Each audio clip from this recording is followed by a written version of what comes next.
इन चरणों में हो भक्ति मेरी, इन चरणों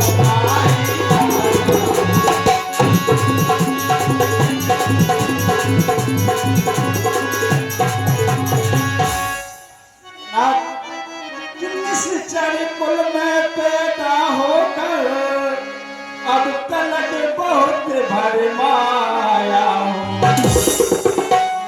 रघुनायक मेरी बाहें दहो, मैं शरण आपकी आया।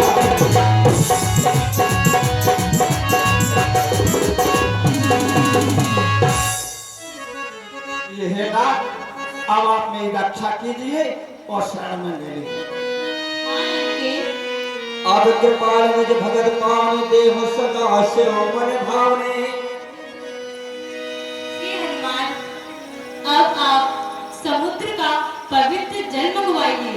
मैं समस्त वानर सेना के सामने लंका के होने वाले राजा का राज तिलक करूंगा। एवं मस्तु कह प्रभु रणधीरा, मांगा तुरंत सिंधु कर मीरा।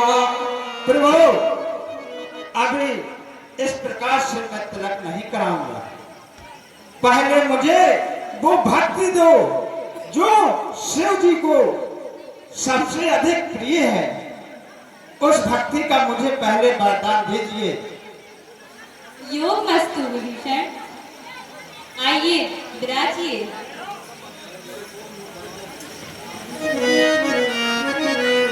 अस कह राम तिलक तह सारा, सुमन भ्रष्ट लब भई अपारा।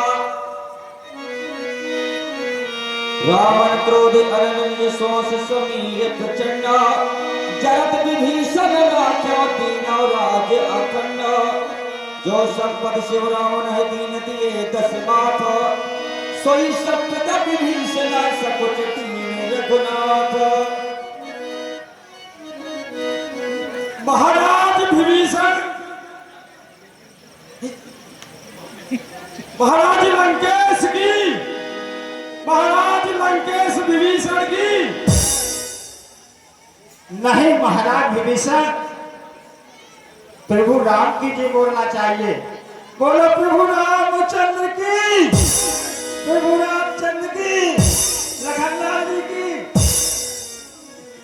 अस कह प्रभु अनुजय समुझाई, सिंह समीप गए रघुराई। प्रथम प्रणाम कीन सिर नाई, बैठे पुल तट गर्भ दसाई।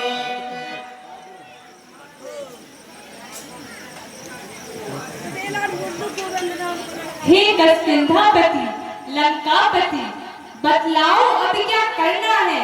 उस निश्चर पति दशकंधर से किस भांति लड़ाई लड़ना है। इस 100 योजन के सागर को किस तरह पार कर सकते हैं। क्या किसी प्रकार किसी विधि से हम पुल तैयार कर सकते हैं। हे वानरराज विभीषण, हनुमान एवं समस्त वानर सेना, अब बताइए अब आगे कैसे पांव बढ़ाना चाहिए।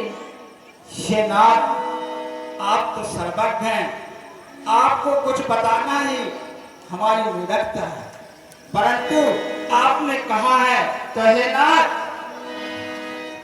समुद्र आपके परम गुरु हैं, इसलिए हमारे विचार से तो यही उचित होगा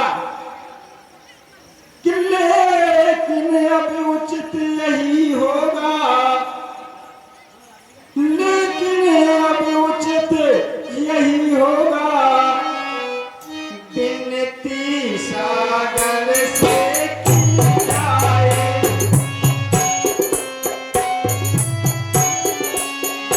बिनती सागर से की जाए। ऐसे वह स्वयं प्रकट होकर सुंदर की कोई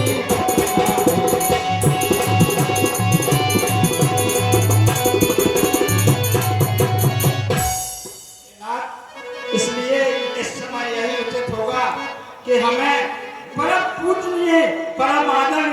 गुरु का आवाहन करना चाहिए, जिससे वह स्वयं प्रकट होकर कोई सुंदर मार्ग दिखलाएंगे, जिससे हमारा कार्य सफल हो जाएगा। हे विभीषण, आपने सत्य कहा। हमें समुद्र से विनती करनी चाहिए।